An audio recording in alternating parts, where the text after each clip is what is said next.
Bonsoir à tous. Merci d'avoir bravé le froid sartois de ce mois de mai pour venir voir la liste L'Europe, ça suffit. Une liste qui œuvre pour la paix, pour les libertés et surtout pour la souveraineté de la France. Trois valeurs qui nous sont chères, qui sont aujourd'hui en danger par l'Union européenne et par Emmanuel Macron, et finalement qui sont en danger depuis la création de l'Union européenne. Donc on a aujourd'hui la chance d'avoir trois orateurs locaux et trois orateurs nationaux qui viennent ici. Donc si vous voulez les applaudir.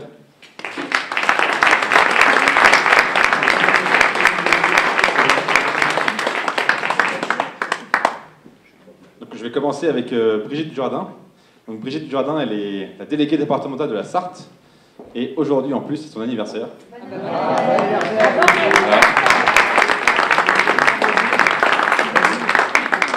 Elle voulait être discrète, mais qui va nous parler un peu de l'union des droites, parce qu'il y a ceux qui en parlent et ceux qui la font.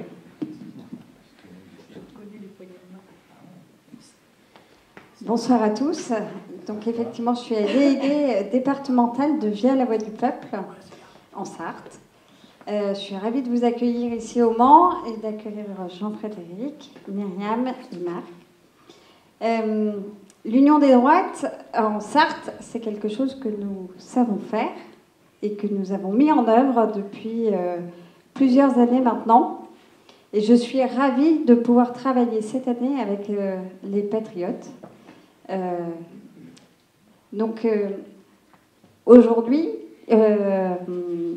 à l'occasion des Européennes, nous travaillons avec les Patriotes parce que nous avons des choses en commun.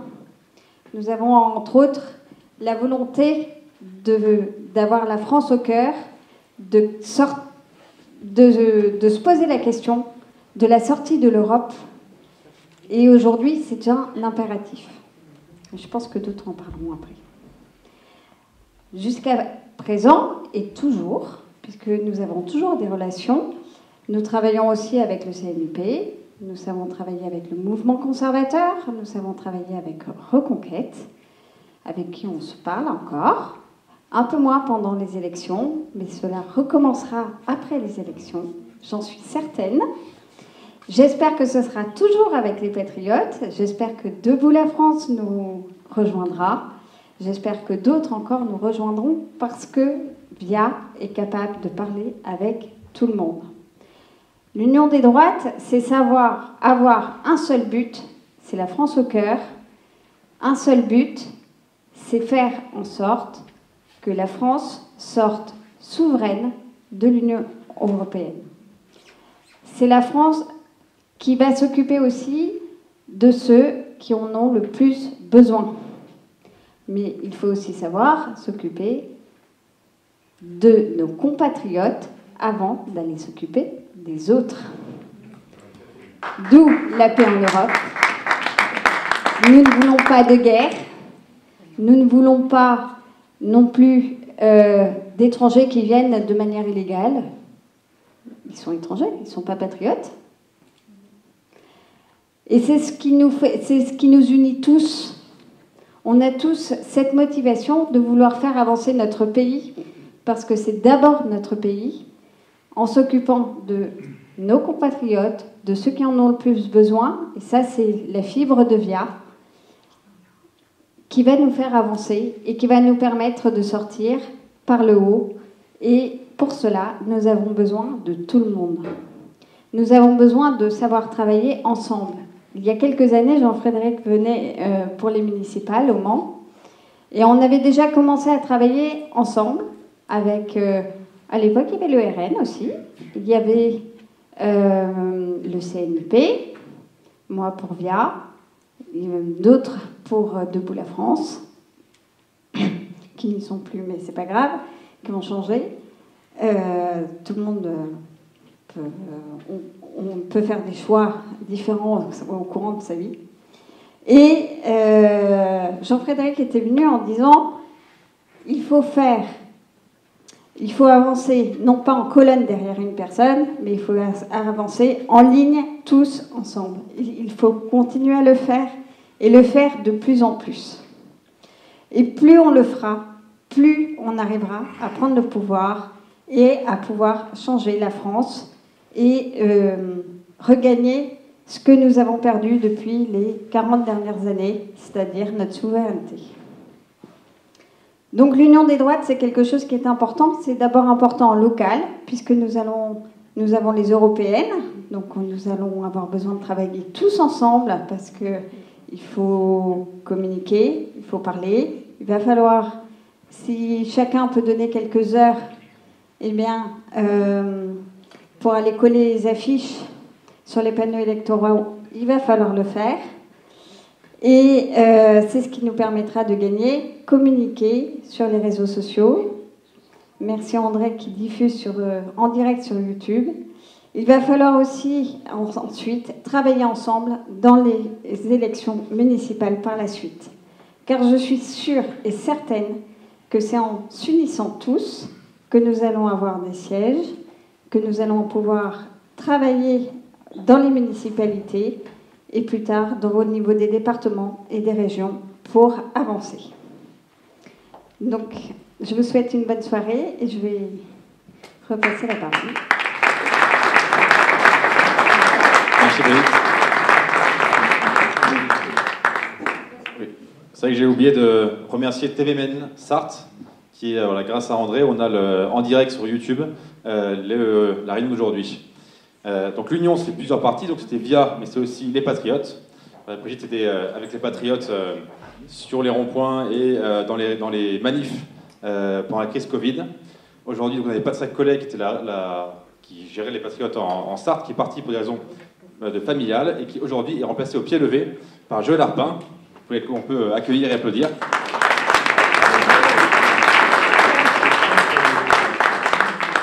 Un tout nouveau délégué départemental, mais qui est déjà bien efficace et à 100%.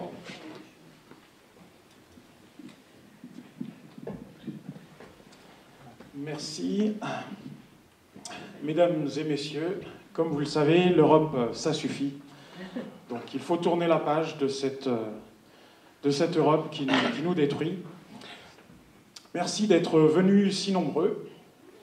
Cela confirme l'enthousiasme suscité par ce signal fort envoyé à l'électorat souverainiste. Je veux bien entendu parler de notre coalition des souverainistes et des résistants. Merci à nos candidats ici présents. Cette coalition est issue d'un accord entre les Patriotes, de Florian Philippot, via La Voix du Peuple, de Jean-Frédéric Poisson, ici présent, le Cercle Aristote de Pierre-Yves Rougeron, et bénéficie également, Marc Doyer, qui est le porte-parole de Verity France, qui se bat pour la justice et la vérité sur les effets secondaires des injections. Nous avons également des personnalités de la société civile, Myriam Palomba, une courageuse journaliste qui se bat à nos côtés, et nous en sommes très heureux. Nous avons également le général 3 étoiles, deuxième section, c'est-à-dire en retraite, le général Blanchon. Alors, en ce qui me concerne, plus modestement, je suis un ancien sous-officier de l'armée de l'air. Donc, pour vous donner une idée de mon attachement au drapeau et à la France. Ensuite, sur notre liste de coalition des souverainistes et des résistants, nous avons des agriculteurs comme Claude Leblé, qui ont déjoué les plans de M. Darmanin. Ils sont parvenus jusqu'à Rungis, donc pour tenter de faire le blocus de Paris. Pour information, en ce qui me concerne, je suis moi-même fils d'agriculteur, donc j'ai la terre de France accrochée à mes chaussures. Donc d'agriculteur du nord de la France, le pays du maroilles. Donc bienvenue chez les ch'tis. Fallait que je la place, celle-là. Et donc j'ai soutenu les agriculteurs, les manifestations au Mans comme à Paris.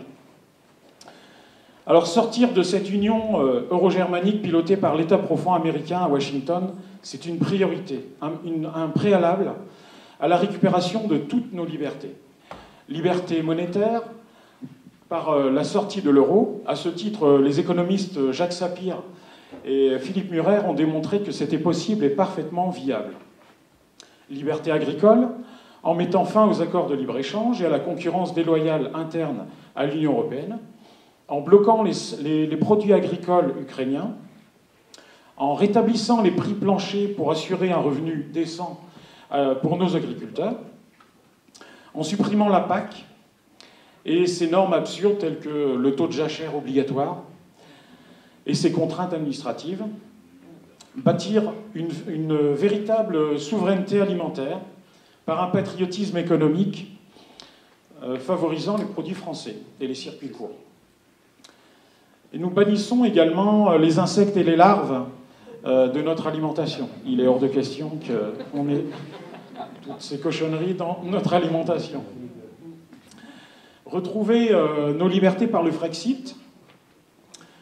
Vous le savez tous, la France est un contributeur net, donc elle donne chaque année 28 milliards d'euros et n'en récupère que 13, donc on en perd 15 milliards par an. Donc c'est une source d'économie et de prospérité qu'on pourrait récupérer par le Frexit. Nous voulons couper les financements de la guerre en Ukraine qui disparaissent dans la corruption, ayant tous à l'esprit les Pandora Papers, dans lesquels sont impliqués Zelensky, qui envoie au casse-pipe sa population. Moi-même, j'ai eu l'occasion, il y a une quinzaine d'années, d'aller en Ukraine et en Crimée. Et quand on est allé dans un pays en guerre, enfin, il n'était pas en guerre à ce moment-là, on est hanté à l'idée du sort funeste qui a peut-être été réservé aux personnes que j'ai croisées là-bas il y a une quinzaine d'années. Nous voulons donc cesser de payer les salaires mirobolants des commissaires et des fonctionnaires européens. Madame von der Leyen, quand elle s'augmente, juste le montant de son augmentation, c'est de l'ordre de 2 500 à 3 000 euros, rien que son augmentation. Et son salaire mensuel, c'est environ 35 000 euros, quoi, même plus. Faire le Frexit, c'est restaurer la souveraineté du peuple français en rétablissant le principe du gouvernement du peuple, par le peuple, pour le peuple. Notre objectif est également d'affaiblir les lobbies. Faire le Frexit, car l'Europe est impossible à réformer de l'intérieur. Ceux qui vous disent le contraire vous mentent. Nous voulons en finir avec les scandales de corruption du Parlement européen, comme le Qatargate, et les valises de billets qui ont été retrouvées chez certains parlementaires européens et chez la vice-présidente de la Commission européenne, donc le bras droit de Ursula von der Leyen. Nous voulons mettre fin également au pouvoir exorbitant et à l'opacité de la Commission européenne, qui a l'initiative exclusive de toutes les réglementations, toutes les lois qui sont uniquement validées par le Parlement européen. Donc rappelons-nous de l'affaire des SMS, des contrats de négociation entre Madame von der Leyen et Albert Bourla. Et à ce titre, Florian Philippot a eu le courage de porter plainte concernant ces SMS qui ont servi à négocier dans le dos des peuples les contrats avec Pfizer. Donc cette convocation aura lieu le 7 mai à Liège, le 17 mai à Liège au tribunal. Faire le Frexit pour faire la paix. Nous voulons cesser d'entretenir la guerre en Ukraine en stoppant l'envoi d'armes et de milliards d'euros et en levant toutes les sanctions anti-russes. Lancer une véritable initiative en faveur de la paix. La France, qui a une tradition de puissance d'équilibre et qui a un appareil diplomatique parmi les premiers au monde, même si il est fortement mis à mal par la Macronie, qui veut détruire le corps diplomatique comme il a détruit le corps préfectoral. Faire la paix, c'est également quitter l'OTAN, qui a des liens très étroits avec l'Union européenne. Faire la paix, c'est rejeter la création d'une armée européenne qui serait directement aux ordres de l'État profond américain à Washington. Faire la paix, c'est conserver notre dissuasion nucléaire. Attention aux trahisons de la Macronie. Faire le Frexit, c'est retrouver des frontières nationales en quittant l'espace Schengen. C'est dissoudre l'agence Frontex qui organise l'immigration massive plus qu'elle ne l'empêche. Entre parenthèses, un des membres de la liste du RN est l'ancien directeur de Frontex. Ça en dit long sur la volonté du RN de faire changer les choses qui est égale à zéro. Ils ne feront rien changer du tout. Ils organiseront l'immigration massive comme l'a fait Madame Meloni.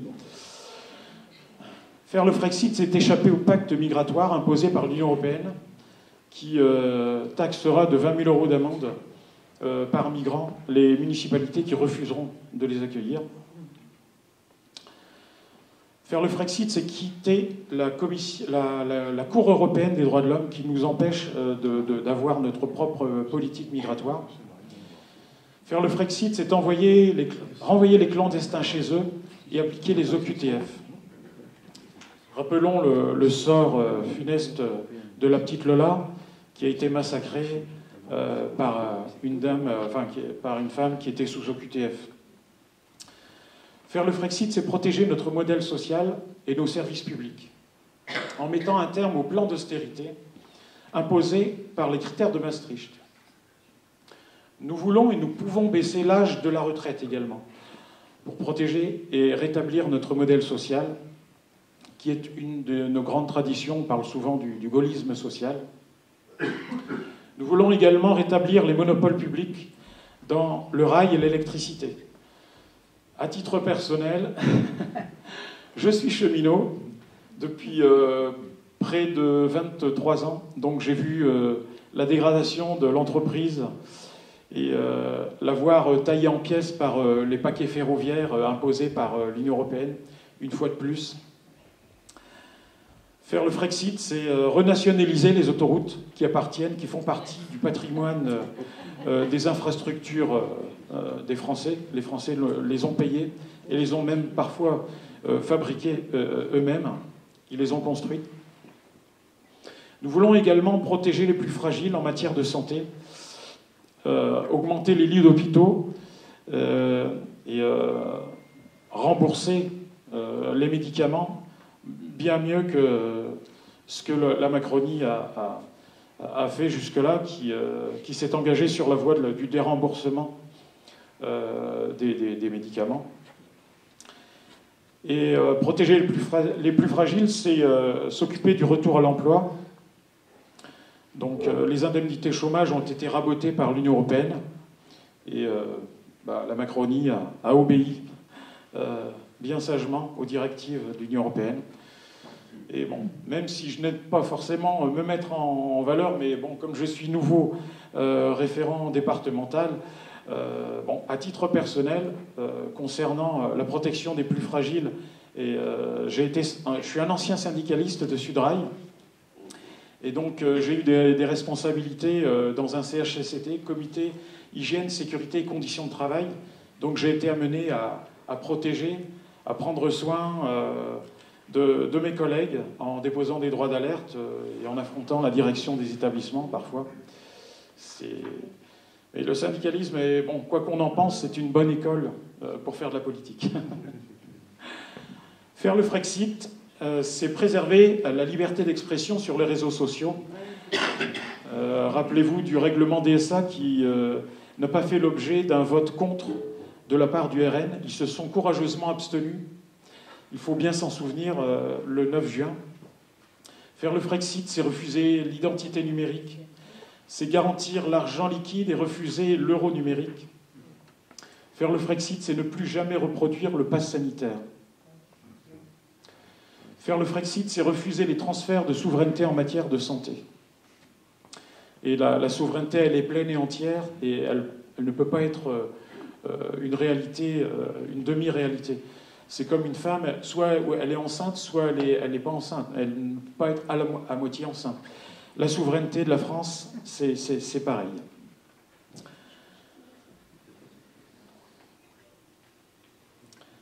Donc, en matière de santé, j'évoquais il y a quelques instants le contrat des 35 milliards d'euros par SMS. Donc, rendez-vous le 17 mai au tribunal de Liège, qui, à mon avis, pourrait bien être le tournant de la campagne, le décollage de notre liste, parce que je pense que les médias ne pourront pas faire autrement que d'en parler.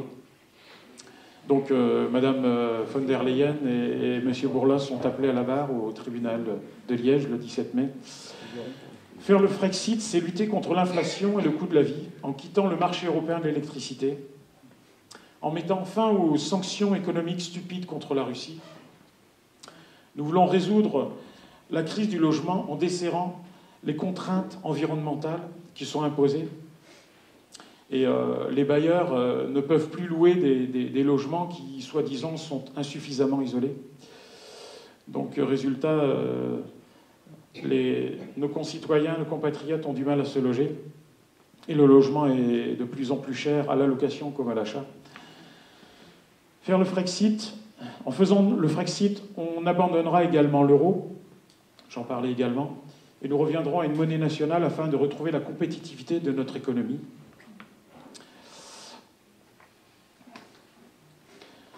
Et le Frexit, un sondage très important, on en parle beaucoup, 1/3 des Français est favorable au Frexit. Parmi l'électorat du RN, 60% de l'électorat du RN est favorable au Frexit. La moitié de l'électorat de Reconquête est favorable au Frexit. Et même 41% de l'électorat de LFI est favorable au Frexit. Nous avons devant nous un gisement, un Eldorado électoral phénoménal. Il ne tient qu'à nous, en communiquant, en étant de plus en plus visible, en collant des affiches, en étant présent sur les réseaux sociaux, de nous faire connaître et d'apprendre, de faire connaître à tous ces électeurs du RN, de Reconquête et de LFI que le parti pour lequel ils s'apprêteraient à voter, eh bien, n'engagera pas la France sur la voie du Frexit. Je pense que si vous êtes présent dans cette salle, c'est que vous approuvez tout ce qui vient d'être dit. Et donc, je suis même certain que vous allez voter, mais surtout, il faut non seulement voter, mais faire voter autour de soi et convaincre autour de vous son voisin, des personnes de son entourage. L'Europe, ça suffit. Vous êtes également les bienvenus, comme le disait Brigitte, pour renforcer les équipes, notre belle équipe militante qui est en train de se constituer pour coller les affiches. Nous avons 545 panneaux électoraux officiels répartis sur les 5 circonscriptions. Vous êtes les bienvenus. Les collages d'affiches sont souvent l'occasion de redécouvrir le département et puis de fraterniser, de se connaître et de construire l'avenir et de travailler ensemble, comme le disait Brigitte. Je vous remercie.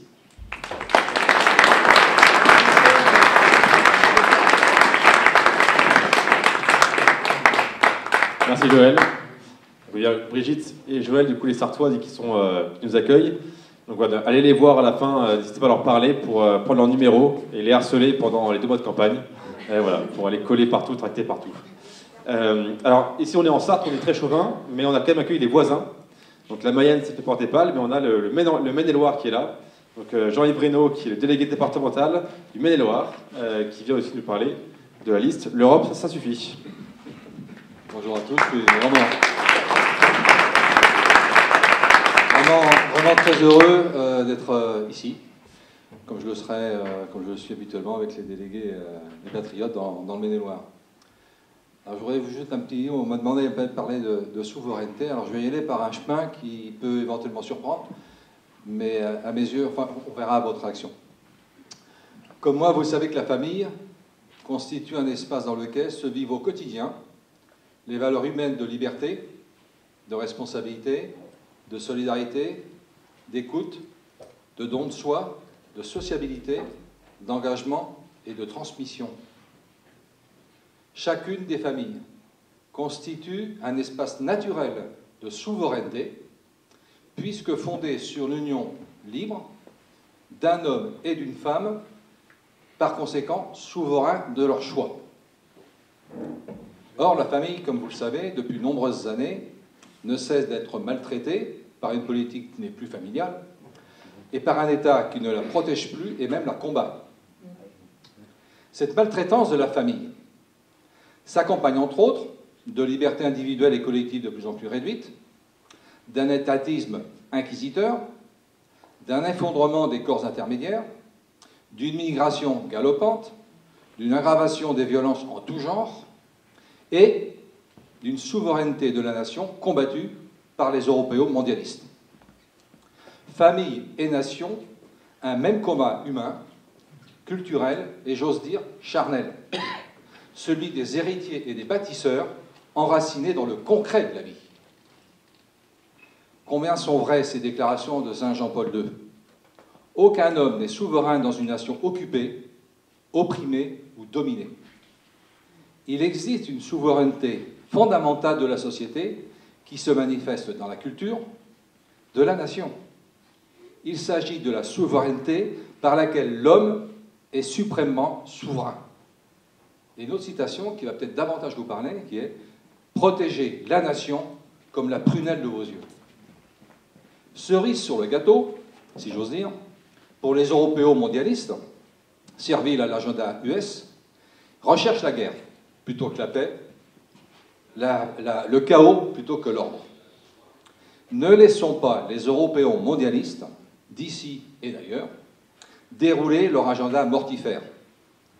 Résistons, agissons, combattons pour la souveraineté et pour la paix. Les causes que nous portons sont bonnes, nobles, justes et belles. Merci. Bravo.